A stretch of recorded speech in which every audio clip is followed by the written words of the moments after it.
Opa, depois da palestra do Morris é difícil, e a história que ele trouxe é Precisa de 3, né? Por isso que a gente chamou reforço aqui do nosso lado.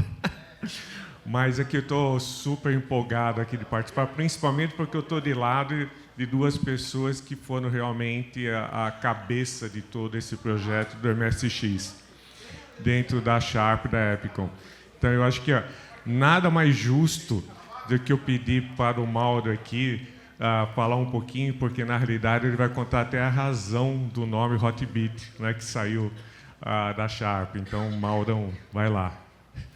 Bom dia, gente. Tudo bom? Como é que vocês estão? E aí, o Brasil está cada vez mais simples, né? Mais fácil de se viver, de se ler. Mas eu acho que a gente, no mínimo, é teimoso, né? Estamos todos aqui ainda, né? Então, em primeiro lugar, é uma honra de estar aqui com vocês. É um prazer de poder dividir um pouco da história, um pouco do que a gente acredita e, logicamente, rever o Rodolfo, que a gente se conhecia há 40 anos atrás. O Stefano conhecia um pouco antes, lá na Sharp, né? Então, aqui todos praticamente dinossáuricos, né? E aqui para pegar e comemorar ainda a sobrevivência do MSX, né? Do sistema operacional, na realidade. Bom, um pouquinho da história. Ninguém é perfeito, eu sou gaúcho de Porto Alegre, né? E a minha família toda que trabalhava na Sharp. O Matias MacLean era meu tio, tinha o João Muratori, que era a parte financeira, Jorge Muratori, que foi a cabeça comercial toda da Sharp, e da Simpro, antes, que era uma companhia importadora de máquinas para processamento de dados, que meu tio, uma historinha pequena assim, né?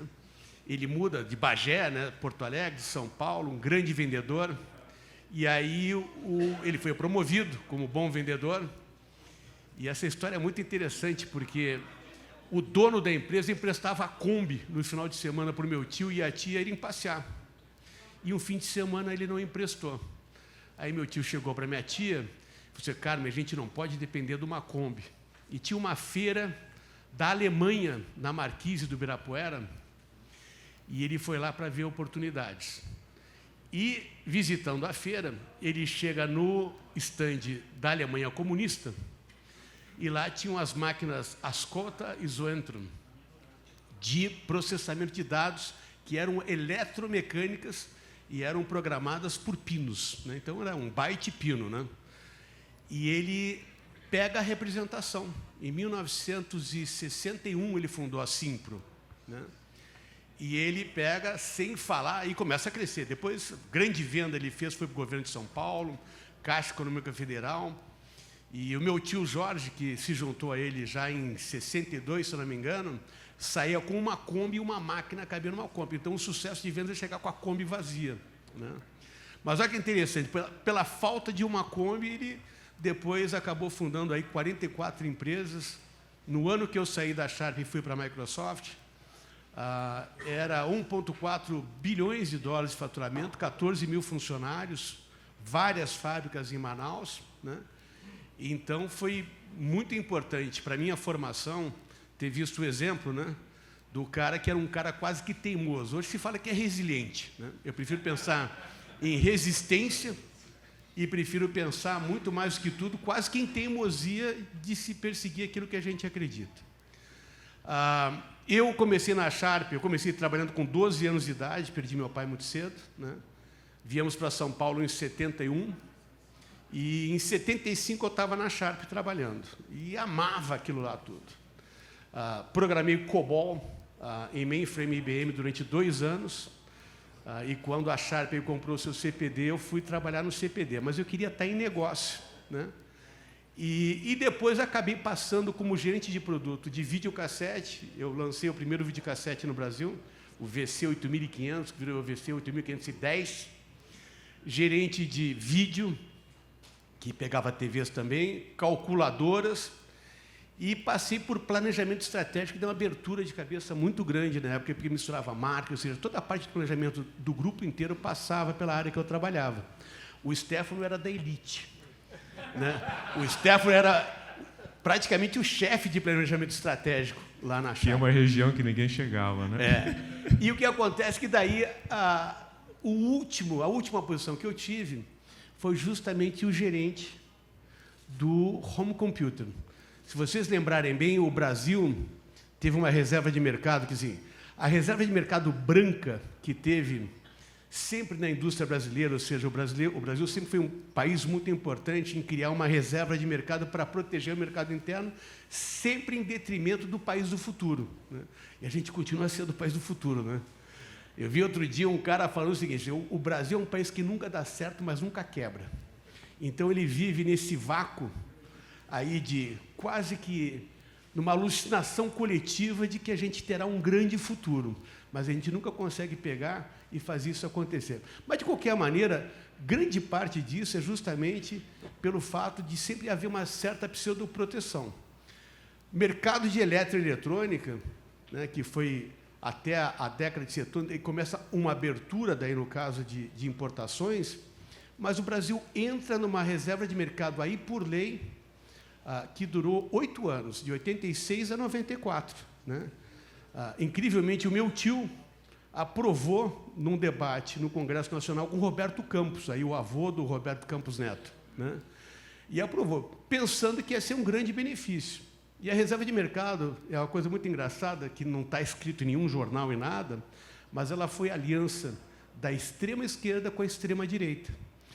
Os reitores das universidades, vendo que tinham que ter o controle desse negócio novo que estava por vir, e o almirantado, que sempre foi a elite, né, teoricamente, das Forças Armadas, querendo que os Estados Unidos não apertassem um botão e apagassem a luz no Brasil. E eles aí, já com a Capri, que depois veio a SEI, né, pegaram e pensaram em fazer a reserva de mercado, e apoiado por alguns empresários, eu falei, pô, vamos ganhar dinheiro com esse negócio. E foi criado aí os grupos de tecnologia nacional, Elebre, Edisa, CID, e assim por aí, Itautec, né? E aí o Brasil entrou em 8 anos de punição aos usuários. Assim, o Brasil atrasou mais ou menos aí pelo menos uns 10 anos na adoção da microinformática. Eu lembro que o primeiro PC que a gente comprou na Microsoft Brasil, a gente pagou $30 mil.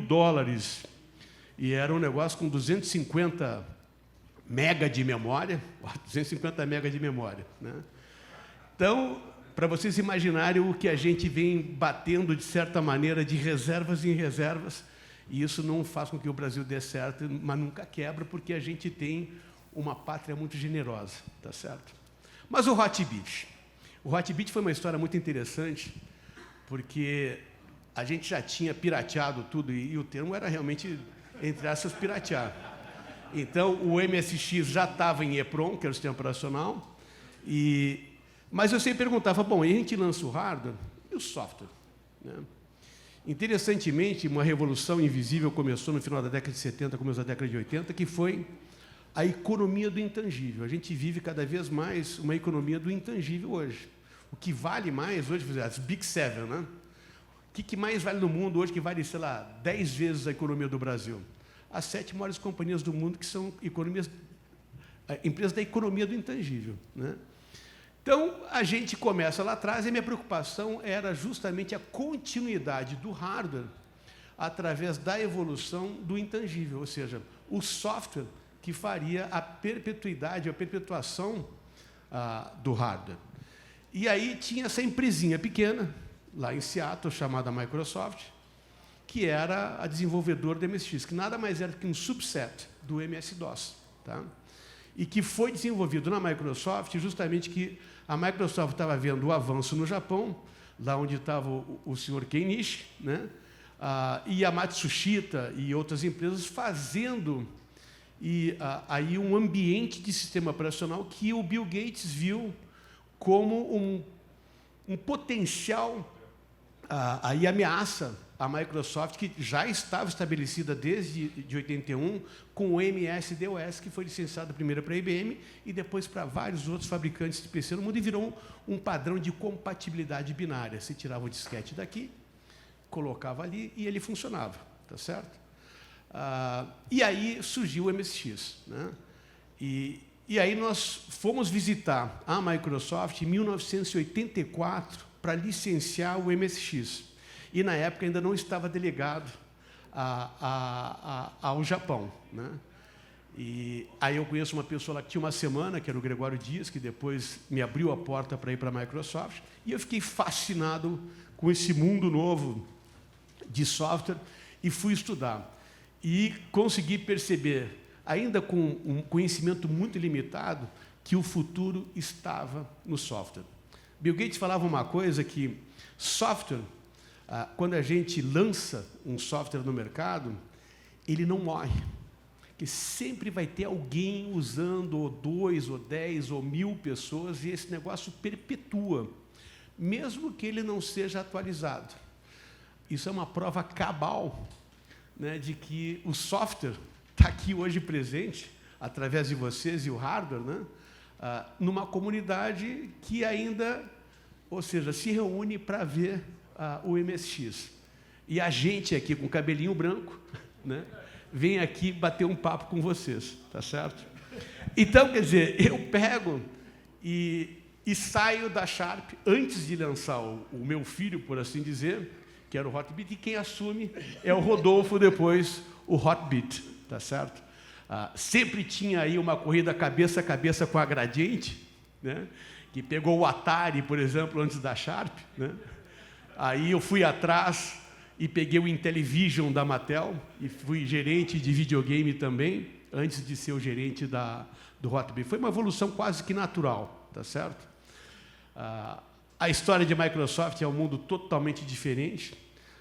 Eu atribuo que, se eu não tivesse entrado para ser o gerente de produto do Hotbit, eu não tinha tido os melhores anos da minha vida no ponto de vista profissional, como ser humano, assim, uma exposição enorme, a gente maravilhosa que eu tive na Microsoft, ou seja, a construção de toda a franquia da Microsoft, ela foi firmada na década de 90.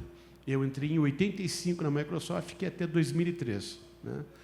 E uma coisa maravilhosa, Rodolfo, a gente se juntou depois, nenhum caso amoroso, nada, simplesmente profissional. 5 anos depois ele estava na Microsoft Brasil, que a gente fundou em 1989. E daí foi assim uma trajetória, uma jornada maravilhosa, com muito aprendizado, muito conhecimento, de poder ter sido parte da construção do que eu atribuo sendo talvez o principal ponto que propiciou a economia do intangível que a gente vive hoje. E, para mim, esse negócio está sempre no começo. A gente pensa que acaba, vem uma quebra de paradigma, que é a inteligência artificial, e assim por diante. Eu não quero me alongar aqui, porque eu tenho 2 ícones maravilhosos aqui, mas essa é a história. Minha história termina, ela passa para o Rodolfo, e eu começo a minha história na Microsoft, no qual nós nos juntamos depois, e ele passou mais tempo do que eu na Microsoft. 27 anos, né, Rodolfo? 27 anos. 27 anos lá. Faz parte do conselhão do Lula hoje. Mas conta, como saiu o nome? A parte mais importante, o nome foi muito interessante, porque o pessoal se falava de bit e byte, né? E a gente sofria um bullying muito grande da CID, que era... A CID chamou-se depois Sistema de Informação Distribuída, mas ela era Sharp, Inepar e Data Service. E, num dado momento, o meu tio Jorge Muratório, que era cunhado do tio Matias, ele pega e é quem faz a negociação para comprar a parte da Data Service e da Inepar. Porque, quando foi criada a reserva de mercado, o governo exigiu que cada grupo nacional tivesse um parceiro de tecnologia fora do Brasil, né? E tinha que ter alguém que entendia de serviços, outro de tecnologia, e assim por diante. E aí a Sharp era o braço industrial, Inepar, não sei o que era, e Data Service, mas a empresa de tecnologia que a Sharp pegou era a Logabax. Quem conhece a Logabax? Ninguém, né? Era uma empresa francesa Opa! Temos 2 mãos que conhecem a Logabax. Né? E, logicamente, com pouco tempo. Mas olhem vocês que interessante que mesmo essa loucura da reserva de mercado, ela foi para o lado para suprir a hostilidade da economia brasileira. Ou seja, com um movimento inflacionário altíssimo na década de 80, o Brasil desenvolveu um dos melhores sistemas bancários financeiros do mundo. Não existe nenhum país do mundo que tenha o número de produtos financeiros e vamos dizer assim, e anomalias entre elas, como o DOC, TED. Olha o Pix. Se bem que o Pix da Índia é uma coisa assim que tem centenas de milhões de usuários. Mas a gente desenvolveu justamente tecnologia muito boa e eficiente do B2B, né, do business to business, para suprir essas hostilidades do Brasil. Eu atribuo que o Brasil tem um dos maiores ambientes de desenvolvimento para tudo que é business to business. Por quê? Porque o empresário brasileiro, seja ele pequeno, médio ou grande, ele tem que ter um esforço para poder sobreviver num ambiente hostil, no ponto de vista tributário, administrativo, de leis. Então, todo mundo que desenvolve software no Brasil, justamente para poder manter a sobrevivência do empresário, é muito criativo e quase que inovador quando desenvolve soluções de B2B. O grande exemplo disso é a parte de automação bancária, todo esse negócio que propiciou esse sistema financeiro pujante, né? Que é o que atua muito bem nessa brecha que eu falei para vocês do Brasil, que nunca quebra, mas nunca dá certo. Então, o Brasil é muito eficiente para manter o status quo desse negócio de não estourar no norte, como se diz, sabe? Charles de Gaulle já falava no início da década de 60 que esse país não é sério. A gente continua não sendo sério, infelizmente. Essa é a minha visão de 65 anos de idade. E, assim, eu entreguei meu green card em 92 para o cônsul americano, depois de 4 tentativas. Então, eu não sou de nenhum partido, meu partido é o Brasil, mas eu digo para vocês o seguinte: eu sou absolutamente voluntário, eu podia estar em qualquer lugar do mundo, mas decidi ficar nessa muvuca aqui, nesse negócio aqui, que aqui é o meu país. E se todo mundo que for bom, ou que fizer uma diferença for embora, a gente vai continuar sendo um país que nunca dá certo e talvez nunca quebre, né? Então, eu vou encerrar aqui para não me estender, que estou me sentindo invasivo já. O nome foi pelo seguinte. Eu perguntei já duas vezes. O pessoal da CID fazia bullying na gente. Os caras chamavam de hot shit. Hot shit. Que era merda quente, desculpa o termo, né? E eu assim, aí eu peguei o termo hot, e eu estava sendo iniciado no negócio da informática, tal, bit. Eu pensei em fazer hot byte, né? Mas assim, pô, 1 byte são 8 bits, né? E eu falei assim, porra, então um bit quente, não interessa, ele torna o byte muito mais forte. Aí eu lancei o nome do hot bit, né? E aí a coisa pegou. Eu tinha muito trânsito com o pessoal da área de propaganda, tal, então a gente saía para beber, todo cara da publicidade bebe muito, fuma muito e tal, e eu participei muito ativamente desse exercício, desse esporte de beber, fumar e tudo mais. Então, e esses negócios surgem justamente no ambiente descontraído, onde todo mundo ri, todo mundo, e aí, isso e aquilo, hot beat, aí virou o hot beat e foi adotado, e aí, logicamente, o pessoal fez o logo direitinho, ficou muito bacana. O vermelho tinha a ver, logicamente, com o negócio da Sharp, né? E o azul, não lembro porque o azul calcinha, mas, de qualquer maneira, ele se inseriu muito bem ali no hot beat, né? E é isso, essa é a história do hot beat, Rodolfo. Beleza. Não, aliás, o azul também veio do Epicon, não sei por que saiu, mas tem o Epicon que é da azul. Bom, eu comecei a minha carreira, nem sei quem conhece, uma tal de revista Nova Eletrônica. Alguém conhece? Olha só. Na Filcres, lá na Rua Aurora, foi meu primeiro emprego. Lá vi uma propaganda no jornal, tinha acabado de sair do serviço militar. Falei, o que eu vou fazer da vida? Mas eu resolvi entrar pela área de informática, porque o meu pai fazia mapa astral, né? Então, calculava mapa astral. Então, mexia com todas essas calculadoras, né, programáveis, Texas, Casio, etc. E tal. E aí eu vi um produto lá nas revistas de fora, Apple II, né? Aí eu falei, pai, olha só que legal, né? Tá saindo um microcomputador super cool, colorido, acho que dá para fazer mapa astral legal, né? Porque eu não queria nem saber do mapa astral, eu queria jogar, entender um pouquinho o que era desse bicho todo que estava saindo. Aí meu pai conseguiu arrumar, naquela época você tinha os pilotos, né? Os pilotos traziam tudo, né? E meu pai tem um amigo que tem um amigo de um amigo que era os maiores contrabandistas da época eram os pilotos. e acabou trazendo lá em casa um Apple II da impressora Epson, não é? Que negócio tudo bonitinho, lá um monitor da Sony, para fazer um mapa astral. Aí eu comecei a desenvolver lá, trabalhar na parte de Basic, aquela coisa toda. Aí viu no jornal um anúncio que precisava de alguém que soubesse programar em Basic, né? Falou, opa, né? Tô aqui, sei, né? E mandei meu currículo, no fim era da Filcris, lá, Nova Eletrônica, que é uma outra empresa que fazia muito como que autópsia de equipamentos, né? Que na realidade lá eles faziam... deixa eu ver, aqui tem um slide, se eu conseguir manusear esse negócio aqui legal. Acho que eu tenho o mesmo problema que o nosso amigo aqui. Aí, aqui, ó. Aí, ó, pronto.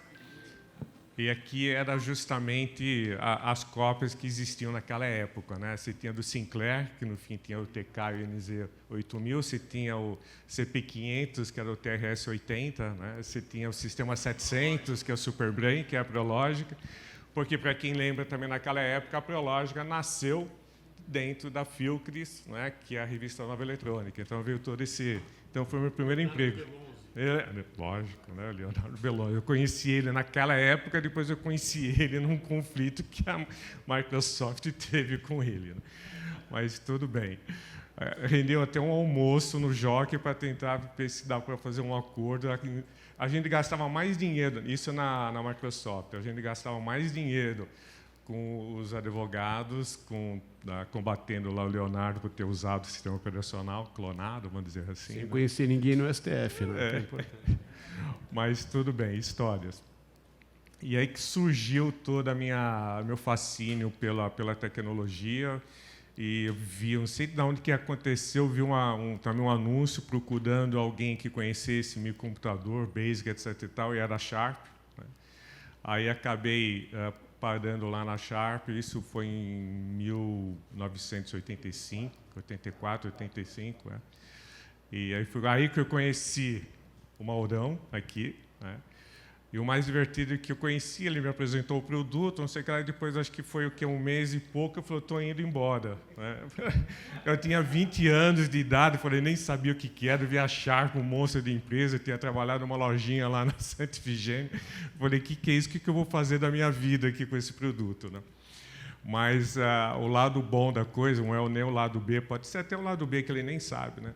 Tudo que estava dando errado depois nas reuniões com relação ao hardware, eu falei, foi o Mauro, ele que decidiu isso. Ele, né? A gente sempre coloca a culpa naquele que foi embora, né? Então, não vendeu muito. Ele também foi fazer um forecast aí de mais de 100 mil unidades, por isso que ficou louco, cara. Não sei o que o cara tinha na cabeça, né? Mas foi um momento muito interessante conhecer e participar. Naquela época também a gente começou a ter aquelas feiras, né, de tecnologia. A gente ia muito para o Rio de Janeiro a fazer as feiras. E teve um momento muito especial que eu estava numa feira lá no Rio de Janeiro. E como é muito bom trabalhar na Sharp, né, a Sharp também estava patrocinando um grande prêmio no Rio de Janeiro lá. E aí falei, aí todo mundo tinha ingresso, porque o pessoal tinha ingresso do técnico de televisão. Então eu consegui que um técnico de televisão me arrumasse uma credencial e eu fui, né, assistir ao grande prêmio lá no Fórmula 1. E foi uma experiência muito interessante. Aí eu consegui arrumar um monte de chapéus de bonés da John Player Special lá, tá aquele preto bonito, lindo. Eu falei, opa, vou levar para casa, dar para minha namorada, né? Mas quando eu cheguei no aeroporto de Santos Dumont para embarcar, todos os voos lotados, tudo atrasado. E aí o cara falou, olha, hoje você não vai embarcar, só amanhã, né? Aí ele olhou para o meu boné, né? Ele falou assim, bom, se você me der esse boné, eu te embarco no próximo voo. E aí a minha namorada ficou sem um boné e eu consegui pelo menos voltar para casa, né? Mas foi uma época interessante que também a gente discutiu muito a parte de... Porque quando você está numa fábrica, naquela época você não tinha Excel, né? Não tinha, o Excel estava começando, o Lotus estava começando, e a gente tinha que fazer toda a programação de produção, né? E eu me lembro que eu cheguei a uma reunião dos diretores, né, na altura aqui do nosso amigo aqui do meu lado, naquela época, Olímpio, lá da Sharp. Ele falou, mas, Rodolfo, por que você está fazendo um forecast lá de 10 mil unidades? Eu falei, é difícil justificar, né? Por que é 10, por que é 12, por que é 9, por que é 10, por que é 20? E ele ficou tão puto comigo que eu não tenho uma resposta. Eu falei, porque é 10. O senhor quer que seja 8? A gente coloca 8, né? Mas foi muito divertido. E deixa eu passar aqui. E um outro ponto muito interessante que o Maurício comentou, que também, não sei porque na minha vida, meu pai tinha muito contato com o pessoal da Telesp, e a gente recebeu em casa um equipamento francês, que é do videotexto, embaixo da televisão, bonitinho, lá que se acessava o primeiro passo da internet. Eu me lembro que a gente acessava a conta no Bradesco, classificado, jornal Estado, não tinha ainda e-mail, mas você tinha um bom acesso de casa com um monte de informação. E aí uma das discussões que a gente acabou tendo com a Telesp foi justamente conseguir desenvolver um cartucho para que a gente pudesse simular o Hotbit, né, como um terminal do videotexto. E foi um passo extremamente importante que ajudou a vender também uma boa quantidade lá, chegar na cota que a gente tinha de produção dos Hotbits aqui no Brasil, que foi sensacional. Agora eu quero... e um outro ponto antes de passar para o Stefano, eu queria... Na realidade, apesar do Mauro ter ficado, acho que só algumas semanas comigo lá na Sharp, eu tive o prazer de um dia, voltando para bater na porta lá da Microsoft, que já estava aqui no Brasil, falei... Mauro, eu queria ser distribuidor da Microsoft, né, que já vendia bastante através de uma empresa que eu estava representando. Aí ele falou, não, a gente não precisa de mais um distribuidor. Na realidade, eu não precisava naquela época. Né? Precisava de alguém para ajudar a trabalhar e a juntar no time da Microsoft. E aí, acho que ele gostou dos meus olhos... Cuidado com o encaixe, né? Mas tudo bem. Ele gostou dos olhos azuis, aí acabei começando lá em 1990, e ficando aí 27 anos na Microsoft, que foi uma experiência. Acho que o Hotbit, a Sharp, não só acabou abrindo as portas para o Mauro da Microsoft, que é uma empresa fantástica. No fim, eu tive a mesma sorte, que no fim ficar 27 anos lá é um aprendizado. Conheci boa parte do mundo, né? Pessoas incríveis. Então, foi um período aí de muito aprendizado, e como que você percebe a importância da tecnologia e o poder da transformação da tecnologia. Então, eu sou um fanático por inovação e tecnologia até hoje. Stefano, conta um pouquinho agora o lado B também de como que foi como você chegou, né, nesse ambiente todo, como que você chegou nos jogos, como você chegou na Sharp e o que rolou aí de todos esses acordos da Sharp e MSX. Legal. Bom, primeiro, obrigado pelo convite. É muito bom rever aí os amigos de muito tempo atrás. É muito bom ver uma casa cheia assim de pessoas lembrando, né, do MSX. É realmente fantástico, né? Morris Arditi, né, os principais nomes desse universo. E eu fui para a Sharp, na realidade, acho que por linhas tortas, vamos chamar assim. Eu trabalhava com meu tio na área fotográfica. A gente representava um montão de marcas como Yashica, Minolta, de produtos fotográficos aqui no Brasil. E se vocês voltarem para a década de 70, a importação no Brasil era praticamente impossível, né? E então a gente começou a fabricar pequenas máquinas bem simplesinhas aqui no Brasil para sobreviver, né? Como diz o Maurinho. Naquela época, vocês terem uma ideia, você tinha uma cota de importação que era tipo metade da cota do ano anterior. Você tinha que fazer um depósito compulsório no Banco do Brasil, não remunerado, por um ano. Você só recebia o dinheiro, que era 100% do valor FOB, em reais, um ano depois. Você pode imaginar quanto aquilo valia em dólar, não valia nada, né? Ou seja, e a maioria dos produtos eram proibidos de importar. Então, era simples a vida do importador aqui no Brasil. A inflação era perto do resto, era bico, né, para a gente aqui. Então, e aí eu falei, bom, a gente precisa fazer alguma coisa diferente, não vai dar para sobreviver aqui. E a Minolta fica em Kyoto, né? Então eu falei, bom, vou visitar uma firma em Kyoto chamada Nintendo. né? Isso foi em 1981. Uma empresa de cartas, né? Mas ele já tinha o Donkey Kong. Isso faz tanto tempo que o Mario não tinha nem nome, né? Ele era um assistente do Donkey Kong, né? O Donkey Kong que era o grande, né? E eu fui lá com a cara e a coragem. Foi muito legal, porque o pessoal da Minolta me apresentou, e eles são todos de Kyoto, então me receberam como se fosse um cara legal, então foi legal. E aí, eu vindo do Brasil, falei, bom, eu quero produzir no Brasil o Game & Watch, né, de vocês na Polo Industrial de Manaus. Né? Só que eu não posso comprar o produto, tem que comprar só os componentes, é uma coisa que o Morris conhece, né, em detalhe. Bom, aí o japonês, né, em vez de falar isso, né, não, aí já arrumou um problema sério. Mas eu fiquei perturbando o cara tanto, e ele foi com a minha cara, não sei porquê. 2 semanas depois, ele mandou um telex. Naquela época vinha, né, as informações por telex. Nossa, como nós somos velhos. Bom. E ele falou, olha, encontrei uma trading que vai desmontar os nossos produtos, e você vai comprar em componentes, montando, né, e aí a gente pode fazer o negócio. Eu falei, não acredito. Né? Aí eu cheguei para o meu tio, mostrei todo o projeto, e ele falou, então você quer montar uma fábrica em Manaus, é isso? Vai fazer um joguinho, como é que chama? Bom, ele falou, você é completamente maluco, né? Não, tudo bem, mas veja bem, né? Bom, ele topou. E aí tinha que abrir uma carta de crédito. Aí o meu tio chegou para mim e falou, nós não vamos fazer negócio com essa empresa. Não, mas veja bem, a Nintendo não. Eu tenho 50 anos de crédito AAA no MIT, no Ministério da Indústria e Comércio Internacional do Japão. Tem o melhor score de crédito que você pode ter. Uma empresa que pede uma carta de crédito não é de boa gente. Nós não vamos fazer negócio com ele. Bom, veja bem, né? A gente abre a primeira, depois vai tendo confiança. Não, esse pessoal não é legal, não vamos fazer negócio com ele. Aí eu pedi demissão e o bom amigo meu, o Thomas Bru, me levou para conversar com o Moisés Kitnerski, que era o chefe, o diretor da área, vice-presidente lá de planejamento estratégico, né, na Sharp. E aí ele me falou, bom, mas você manja de videogame, essas coisas? Eu falei, bom, conheço o pessoal da Mattel, conheço o pessoal da Atari, conheço o pessoal da Nintendo, né, que naquela época não tinha ainda videogame. Né?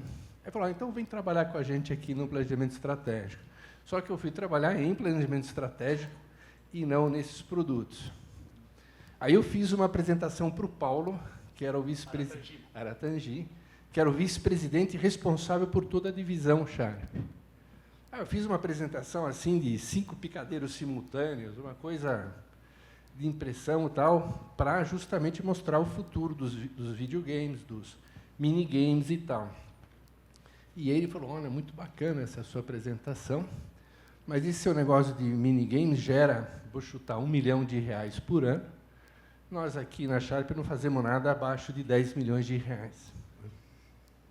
Por que eu estou contando essa historinha? Porque o primeiro produto que eu fiz na Tectoy foi o minigame.